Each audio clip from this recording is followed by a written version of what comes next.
દલિતોના હત્યાકાંડની રાહ જોઈ રહી છે આ રાજ્યની સરકાર અને ગુજરાતની પોલીસ। આ પ્રકારના કંઈક શબ્દો હતા ધારાસભ્ય જિગ્નેશ મેવાણીના વાત છે ગઈકાલે ધારાસભ્ય જિગ્નેશ મેવાણી કચ્છમાં પહોંચ્યા હતા, જ્યાં સેંકડો એકર જમીન પર કબજો જમાવીને બેઠેલા લોકોને હટાવી અને કબજો અપાવવા માટે ધારાસભ્ય જિગ્નેશ મેવાણી ખુદ તિરંગો લઈને ગયા હતા અને તેવું તેમના દાવા પ્રમાણે થયું છે પણ ખરું।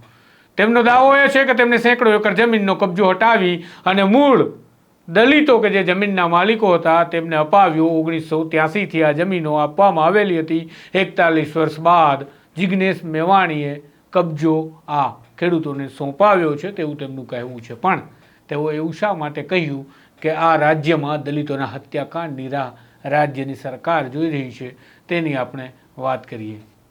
વૈષ્ણવજન તો તેને કહીએ જે પીડ પરાઈ જાનાને રે। નમસ્કાર, હું છું આપની સાથે તુષાર બસિયા। નવજીવન ન્યૂઝમાં આપનું સ્વાગત છે। દેશમાં અસ્પૃશ્યતા જતી રહી છે, સમાજ અસ્પૃશ્યતાને માનવાનું બંધ કરી ચૂક્યો છે। આવું બસ આપણને કેટલીક પુસ્તકોમાં કે સરકારની જાહેરાતોમાં સાંભળવાની મજા આવે છે, બાકી વાસ્તવિકતા કંઈક વિપરીત છે, આપણે સૌ જાણીએ છીએ। દલિતને ઘોડી પર નહીં ચડવાનું, દલિતને મૂછો નહીં રાખવાની, ચશ્મો નહીં પહેરવાના અને તેને સોશિયલ મીડિયાના એકાઉન્ટ નહીં યુઝ કરવાના, આ પ્રકારે તેમને પ્રતાડિત કરવાની અનેક ઘટનાઓ પોલીસ ચોપડે નોંધાઈ ચૂકી છે। પણ વાત કરવી છે જમીન પરના કબજાઓની।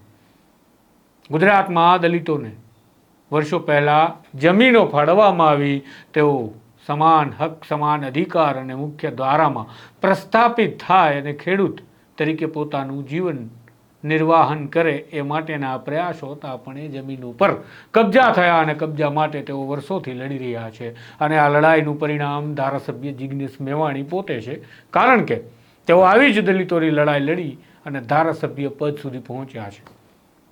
તેઓ ન્યાય યાત્રા લઈને મોરબીથી નીકળ્યા છે, ત્યારે ગઈકાલે સ્વતંત્રતા દિવસે તેઓ કચ્છમાં ગયા હતા અને તેઓ કચ્છમાં 198 એકર જમીનનો કબજો ખાલી કરાવી મૂળ ખેડૂત એ દલિત ખેડૂતોને અપાવ્યો કે જેમનો તે હક હતો એવું તેમનું કહેવું છે, આ તેમનો દાવો છે। પણ તેમણે એવું શા માટે કહ્યું કે આ રાજ્યની સરકાર અને પોલીસ દલિતોના હત્યાકાંડ થાય તેની રાહ જોઈ રહી છે?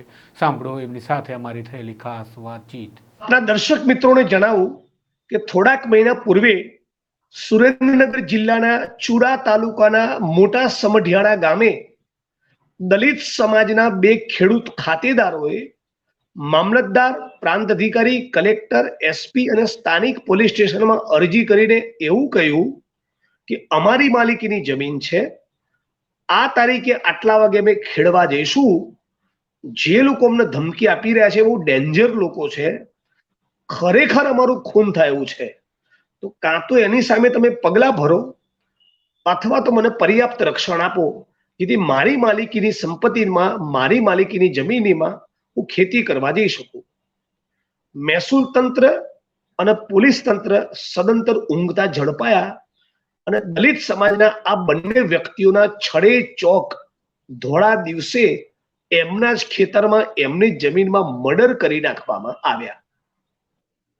આવી સેંકડો ઘટનાઓ ગુજરાતમાં બનેલી છે। 2-5 આંગળીના વેઢે ગણાય એવી નહીં, પૂરેપૂરી જવાબદારી સાથે કહું છું, સેંકડો આવી હત્યાઓ સમગ્ર ગુજરાતમાં છેલ્લા કેટલાક દાયકાઓમાં દલિત સમાજના, આદિવાસી સમાજના લોકોની થઈ છે। એ છતાં ગુજરાતની ભાજપ સરકાર ધડો લેવા તૈયાર નથી। ગઈકાલે 15મી ઓગસ્ટના રોજ કચ્છ જિલ્લાના રાપર તાલુકાના નંદા અને બેલા ગામમાં અમે જે જમીનોના કબજા સોંપાવ્યા, જાણીને આઘાત લાગશે તમને, આ જમીનોની ફાળવણી 1983માં થઈ હતી। એટલે 1983 થી લઈને 2024ની 14 ઓગસ્ટ સુધી 41 વર્ષ સુધી દલિત સમાજની માલિકીની, દલિત સમાજને ફાળવેલી, 7/12માં દલિત સમાજનું નામ, કાયદાની કોઈ અદાલતમાં એ બાબતનો કોઈ વિવાદ પેન્ડિંગ નહીં, એવી જમીનોમાં એ જ ગામના માથા ભારે ધાક ધમકી આપનારા લોકોએ ગેરકાયદેસર કબજોનો ભોગવટો 41 વર્ષ કર્યો। મતલબ કે તમારા નવજીવનના સ્ટુડિયોમાં હું ઘૂસી જાઉં, તમને બહાર કાઢી મૂકું અને 40 વર્ષ સુધી તમે કંઈ ના કરી શકો. એ બાબતે તમે પોલીસ ફરિયાદ કરો અને છતાં પોલીસ કઈ જ એક્શન ના લે. આવી પરિસ્થિતિનું નિર્માણ સમગ્ર કચ્છમાં અને સમગ્ર ગુજરાતમાં થયેલું છે. પણ કચ્છની જ વાત કરું તો કચ્છના અંજાર, ભચાઉ, ભુજ અને રાપરમાં આવી લગભગ 3000 એકર જમીનો દબાણમાં છે. હું 2017માં પહેલી વખત ધારાસભ્ય થયો ત્યારથી અત્યાર સુધી 800 એકર જમીન અને ગઈકાલે 198 એકર એમ 998 એકર જમીનોના મેં કબજા ખાલી કરાવ્યા. જ્યાં દલિત સમાજના જમીન વિહોણા ખેત મજૂરો હવે સુખેથી ખેતી કરી શકે છે. પણ આ 35 વર્ષ 40 વર્ષ દલિત સમાજના ફાળવેલી દલિત સમાજની માલિકીની જમીનમાં જે ગુંડાઓ રોકાયેલા રહ્યા એની સામે આ સરકારે કાયદેસર પગલા કેમ ભર્યા નહીં? આઈપીસીમાં કલમ છે અનધિકૃત પ્રવેશ, અંગ્રેજીમાં કહેવાય ઇલીગલ ટ્રેસપાસ. એટ્રોસિટીઝ એક્ટની કલમ 31F અને 31G માં એવું લખેલું છે કે આદિવાસી કે દલિત ન હોય એ આદિવાસી કે દલિતની જમીનમાં ગેરકાયદેસર કબજો, ભૂખવટો, દખલ કરે તો ઇટ્સ અ ક્રિમિનલ ઓફેન્સ, એ ગુનાહિત કૃત્ય છે. વધુમાં હવે લેન્ડ ગ્રેબિંગ એક્ટનો પણ કાયદો આવી ગયો. પણ આ આઈપીસી, એટ્રોસિટીઝ એક્ટ અને લેન્ડ ગ્રેબિંગ એક્ટ એ દલિતોને મદદ કરતા નથી. આ બાબતે ધારાસભ્ય તરીકે 1 ડઝન વખત મેં એસપી સાથે વાત કરી, આઈજી સાથે વાત કરી, રૂબરૂ મુલાકાત કરી, કલેક્ટરને રૂબરૂ મળ્યો, મામલતદાર સાથે વાત કરી, પ્રાંત અધિકારી સાથે વાત કરી, ડીવાયએસપી સાથે વાત કરી, ગુજરાતના પોલીસ વડા ડીજીપી સાથે વાત કરી, હોમ સેક્રેટરી નિપુણા તોરવણે સાથે વાત કરી, એડિશનલ ડીજી SC/ST સેલ સાથે કરી, લો એન્ડ ઓર્ડરના આઈજી શમશેરસિંહ સાથે વાત કરી કે આ તમામે તમામ દલિતોની જમીનમાં જે પણ ગુંડાઓ ઘૂસેલા છે એની સામે ક્રિમિનલ ઓફેન્સ દાખલ કરવો પડે. એ છતાં ક્રિમિનલ ઓફેન્સ દાખલ નહીં કર્યો, પણ જાણે દલિતોના હત્યાકાંડની રાહ જોઈને બેઠા હોય એમ દબાણ કરનારાઓની વિરુદ્ધમાં પ્રિવેન્ટિવ મેજર્સ, અટકાયતી પગલા પણ ભરવા માંગતા નથી. આટલી સેંકડો હત્યાઓ થયેલી હોવા છતાં વારંવાર તમારા નવજીવનના પ્લેટફોર્મ ઉપર પણ આ મુદ્દે હું બોલી ચૂક્યો હોવા છતાં રાજ્યની પોલીસ, રાજ્યના પોલીસ વડા, કચ્છના એસપી અને આઈજી જાણે વેઇટ કરી રહ્યા છે કે હા આ દલિત ખેત મજૂરોની ઉપર હુમલો થાય પછી અમે હરકતમાં આવીશું. એટલે જાણે એમના મર્ડરની રાહ જોઈ રહ્યા છે. જેવી રાહ સુરેન્દ્રનગર જિલ્લાના પોલીસ વડાએ સામખિયાળીની મેટરમાં, મોટા સમઢિયાળાની મેટરમાં કરી હતી અને ઇવેન્ચ્યુઅલી આખરે બંને માણસોના મર્ડર થયા. એવી હત્યાઓ સર્જાય એવો આજે કચ્છની અંદર માહોલ છે કે હું ડીઆરઆર કચેરીનો કર્મચારી નથી, હું executive magistrate, sub divisional magistrate કે ડિસ્ટ્રિક્ટ મેજિસ્ટ્રેટ નથી, હું પોલીસ ડિપાર્ટમેન્ટમાં નથી. આ મારું કામ જ નથી. આ તો મહેસૂલી તંત્ર અને પોલીસ તંત્ર પોતાની ફરજ નિભાવવા માંગતું નથી. એટલા માટે મારે છેલ્લા 8 વર્ષથી કચ્છમાં જવું છે, કચ્છમાં જવું પડે છે. અને કચ્છની અંદર દલિત સમાજની અનામત બેઠક પરથી ચૂંટાયેલા ધારાસભ્ય છે. કચ્છ એ અનામતની બેઠક છે પાર્લામેન્ટમાં. એ તો કચ્છના ધારાસભ્ય જે દલિત સમાજના, જે કચ્છના સાંસદ છે, એમને કઈ લેવા દેવા જ નહીં. અને આટલા વર્ષો દરમિયાન શેડ્યુલ કાસ્ટના દલિત સમાજના જે પણ મામલતદારો, પ્રાંત અધિકારીઓ, કલેક્ટરો, પોલીસ ઇન્સ્પેક્ટર, ડીવાયએસપી, એસપી, આ લોકો જે કચ્છમાં નોકરીઓ કરી એમણે પણ આ પ્રશ્નનું કોઈ નિરાકરણ નથી કર્યું. એટલે અનામતની બેઠક પરથી ચૂંટાયેલા ધારાસભ્યો, સંસદ સભ્યો જે છે એમને અને અનામતનો લાભ લઈને જે લોકો મામલતદાર, પ્રાંત અધિકારી, કલેક્ટર અને એસપી બન્યા, આઈજી બન્યા, એમને પણ દલિતોની આ પીડા સાથે કોઈ જ લેવા દેવા નથી. કેમ કે એ એકવાર સાહેબ બની ગયા, ધારાસભ્ય, સંસદ સભ્ય, મંત્રી કે આઈએસ આઈપીએસ બની ગયા એટલે એમનો ક્લાસ બદલાઈ ગયો. એટલે એમને પેલા દાળિયા ખેત મજૂરની પીડા કે દર્દ દેખાતું નથી.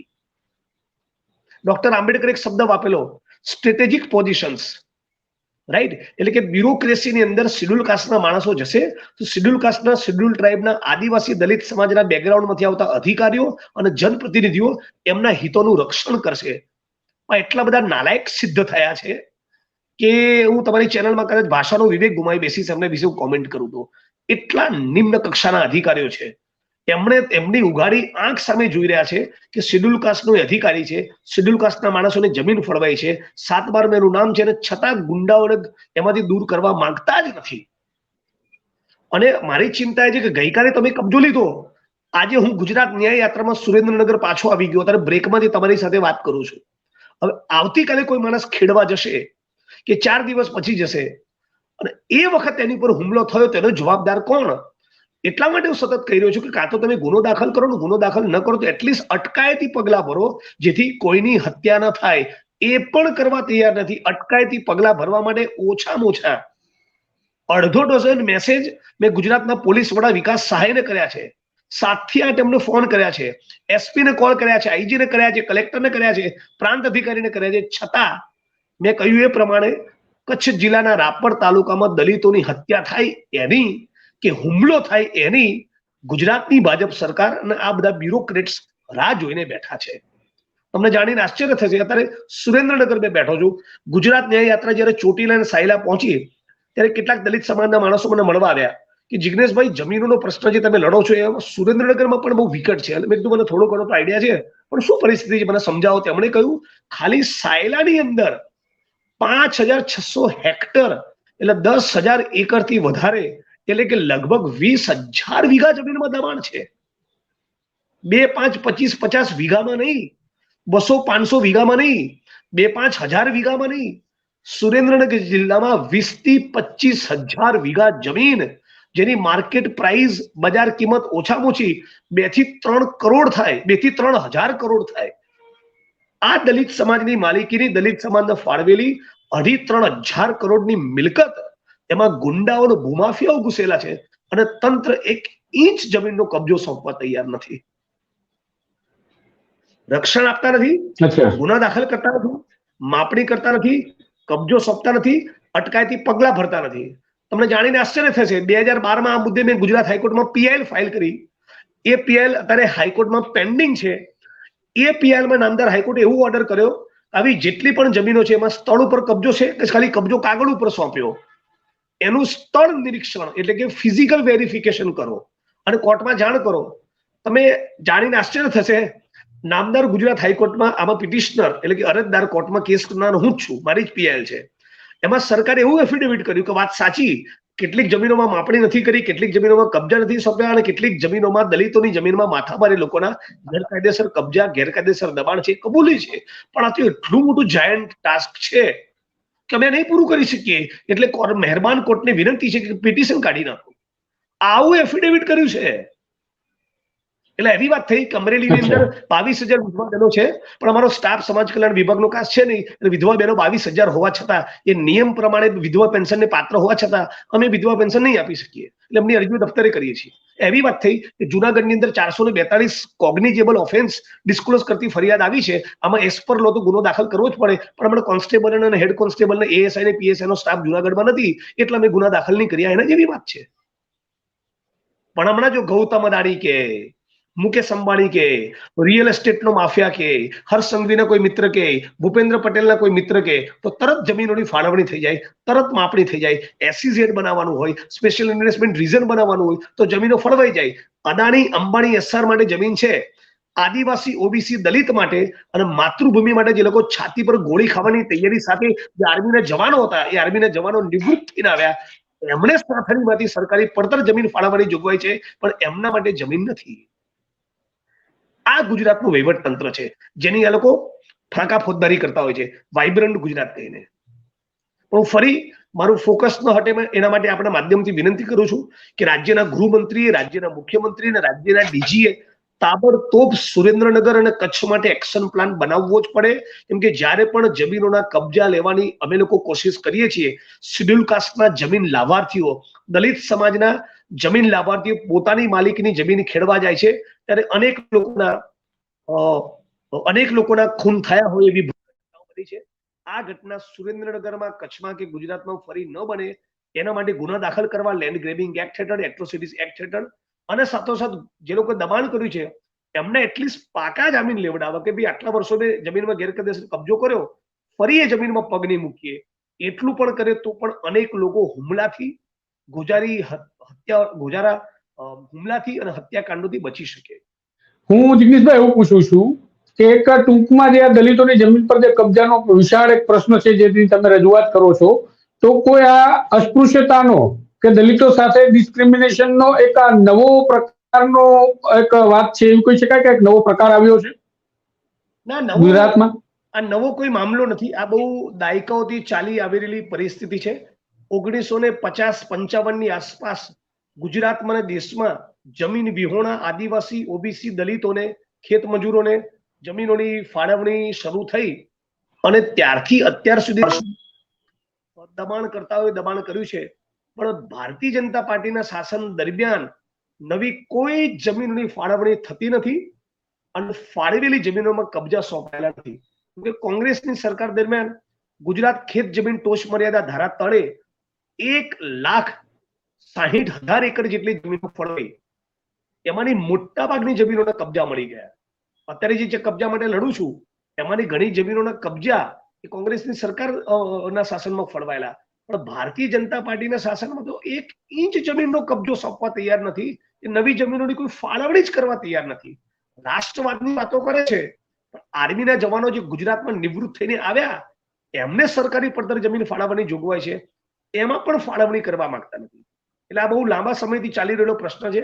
2009 થી હું લડી રહ્યો છું આ મુદ્દે. 2012માં મેં હાઈકોર્ટમાં પીઆઈએલ ફાઇલ કરી, જે આજે પણ પેન્ડિંગ છે. ઉના કાંડ દરમિયાન પણ અમે લોકોએ આ મુદ્દે એક આંદોલન કરેલું. એના પછી લગભગ અમારી ટીમે, રાષ્ટ્રીય દલિત અધિકાર મંચની અમારી ટીમે અને કોંગ્રેસના કેટલાક મિત્રો સાથે મળીને લગભગ 2,500 એકર, જેની બજાર કિંમત થાય લગભગ 600-700 કરોડ, આટલી જમીનો મેં દલિત સમાજને પાછી અપાવી છે. પણ હજી પણ એનાથી 10 ગણું મોટું કામ બાકી છે. અને જ્યાં સુધી મહેસૂલી તંત્ર અને પોલીસ તંત્ર એકબીજાના સંકલનમાં કામ ન કરે ત્યાં સુધી કોઈ પણ એક વ્યક્તિ વિશેષ, કોઈ પણ એક ઇન્ડિવિજ્યુઅલ એ આખા કામને એના લોજિકલ એન્ડ સુધી ના લઈ જઈ શકે. એટલે હું એક લિમિટેડ કેપેસિટીનો માણસ છું, લિમિટેડ રિસોર્સિસનો માણસ છું. મારાથી થાય એટલું કરી દઉં છું, પણ મૂળ આ કામ મહેસૂલ વિભાગ અને પોલીસ તંત્રનું છે. જિગ્નેશભાઈ, હું એવું કહેવા માંગુ છું કે જે પ્રકારે તમે અત્યારે કચ્છમાં જમીન ખાલી કરાવવા માટે ગયા અને જે પ્રકારે સ્વતંત્રતા દિવસે આ કામ તમે કર્યું, થઈ ગયું એ તમારું કહેવું છે. પણ કદાચ આ કામગીરી દરમિયાન તમે પોતે ગયા તો લો એન્ડ ઓર્ડરની સિચ્યુએશન પેદા થઈ હોત, અથવા તો ઘર્ષણ થયું હોત, અથવા તો કોઈ પ્રકારે તમારી જે છે ત્યાં ઝડપ થઈ હોત. પરિસ્થિતિ સ્પષ્ટ કરું, તમારા ઘરે તમે મને ચા પીવા બોલાવી શકો કે નહીં એઝ પર લો? બોલાવી શકાય. એના જેટલી સિમ્પલ વસ્તુ છે. શેડ્યુલ કાસ્ટના માણસો છે, એમને ફળવાયેલી જમીન છે, એમાં તિરંગો લહેરાવા જિગ્નેશ મેવાણીને બોલાવે કે તુષારભાઈને બોલાવે? તુષારભાઈને જિગ્નેશભાઈ એ આમંત્રણને માન આપીને જમીનમાં જાય કે રાષ્ટ્રધ્વજ લહેરાવે, તો એ વખતે કોઈ ડખો ન કરે જોવાની જવાબદારી પોલીસ તંત્રની છે. એમણે અટકાયતી પગલા મારી કે તમારી સામે નહીં, દબાણકર્તાઓની સામે ભરવાના છે. અચ્છા, એટલે જવાબદારી જે છે તંત્રની જે છે તમે નક્કી કરીને આગળ વધ્યા. બાબત છેલ્લી અને સૌથી મહત્વની બાબત કે અનેક જમીનો આવી હજી અમે ખાલી કરાવીશું, અનેક જમીનોની માપણી કરાવીશું. પણ માપણી કર્યા બાદ, કબજા સ્થળ ઉપર સોંપ્યા બાદ ફરી એમની પર હુમલા ન થાય કે ફરી દબાણો ન થાય, એના માટેના અટકાયતી પગલા અને એફઆઈઆર કરવી. આ ત્યાં સુધી રાજ્યની સરકાર અને પોલીસ આ બાબતનો નિર્ણય નહીં કરે ત્યાં સુધી આ પ્રશ્નનું સમાધાન થવાનું નથી. કેમ કે ગુજરાતમાં ગુંડાઓ અને ભૂમાફિયાઓને કેવી છૂટ મળેલી છે આપણે બધા જ જોઈ રહ્યા છીએ. આ ગુંડાઓ અને ભૂમાફિયાઓની એક નેક્સસ છે જેને પોલિટિકલ અને બ્યુરોક્રેટ્સના બ્લેસિંગ્સ, આશીર્વાદ મળેલા છે. આ લોકો, ભૂમાફિયાઓ, રિયલ એસ્ટેટના માફિયાઓ, બ્યુરોક્રેટ્સ અને પોલિટિશિયન્સ, આખી નેક્સસ ના તૂટે ત્યાં સુધી આવા પ્રશ્નનું સમાધાન થતું નથી. ફરી કહું છું, કચ્છ જિલ્લાની અંદર અને સુરેન્દ્રનગરની અંદર રાજ્યની પોલીસે, ભાજપની સરકારે તાબડતોબ એક્શનમાં આવી દલિત સમાજના કોઈ પણ વ્યક્તિ ઉપર હુમલો, અત્યાચાર કે કોઈ હત્યાની કોશિશ ન થાય એના માટે જે પણ એક્શન લેવાની છે તાબડતોબ લો, નહીં તો ખરેખર કોઈ અનિચ્છનીય ઘટના બને એવું છે. તો આ તમે સાંભળ્યું, એ હતા ધારાસભ્ય જિગ્નેશ મેવાણી. ધારાસભ્ય જિગ્નેશ મેવાણીનો આ દાવા પ્રમાણે જો જમીનો ખાલી થઈ છે અને ત્યાં ખેડૂતો ફરીથી સ્થાપિત થયા છે કે જેઓ મૂળ માલિક હતા, તો પછી સવાલ એ છે કે રાજ્યની સરકાર, રાજ્યનું રેવન્યુ ડિપાર્ટમેન્ટ અને રાજ્યના મંત્રીથી લઈ મુખ્યમંત્રી તમામ લોકોએ કર્યું શું? ધારાસભ્ય જિગ્નેશ મેવાણીનો આક્ષેપ છે એ પ્રમાણે તેમના આ મામલાઓની ફરિયાદો નોંધાતી નથી, આરોપીની ધરપકડ થતી નથી. ધરપકડ તો ઠીક છે, અટકાયતી પગલાં પણ લેવાતા નથી કે આવી ઘટનાઓ બીજી વાર ન ઘટે, અને ઘટે એ પહેલાં અમે અટકાયતી પગલાં લીધા હતા તો એટલીસ્ટ એટલું કહી શકશું કે અમે કંઈક કરી રહ્યા હતા. અત્યારે સ્થિતિ એવી છે કે સરકાર કે પોલીસ શું કરે છે તે કહેવું પણ મુશ્કેલ બનતું જાય છે, તેવું ધારાસભ્ય જિગ્નેશ મેવાણીની વાત પરથી લાગે છે. આ તમામ સવાલોની વચ્ચે એ પણ મોટો સવાલ છે કે શું આપણું આ તંત્ર, આપણી આ સરકાર આટલી નમાલી હશે કે આ પ્રકારે ગરીબોની જમીન પર થયેલા કબજા ન હટાવી શકે? એક ધારાસભ્ય નીકળે અને આવી 198 એકર જમીન એક દિવસમાં મૂળ માલિકોને અપાવી દે, પરંતુ હજુ પણ હજારો એકર જમીનો આ જ પ્રકારે કબજામાં દબાયેલી હશે. તેના કોઈ આંકડા પણ આપણી પાસે નથી. પણ એક વાત ચોક્કસ છે કે ધારાસભ્ય જિજ્ઞેશ મેવાણીના કહેવા પ્રમાણે કચ્છ અને સુરેન્દ્રનગર આ પ્રકારે એપી સેન્ટર છે કે જ્યાં ગરીબ દલિત ખેડૂતોની જમીન પર આ પ્રકારે દબાણ કે કબજાઓ યથાવત છે. જોઈએ હવે આ તંત્ર જાગે છે કે કેમ, કે પછી આ પ્રકારે ધારાસભ્ય કબજા ખાલી કરાવવા જાય છે અને લોકોને હાથમાં કાયદા લેવા પડે છે. આ જ પ્રકારના અહેવાલો, સમાચારો માટે જોડાયેલા રહેજો આ ચેનલ સાથે. નમસ્કાર. વૈષ્ણવજન તો તેને કહીએ જે પીડ પરાઈ.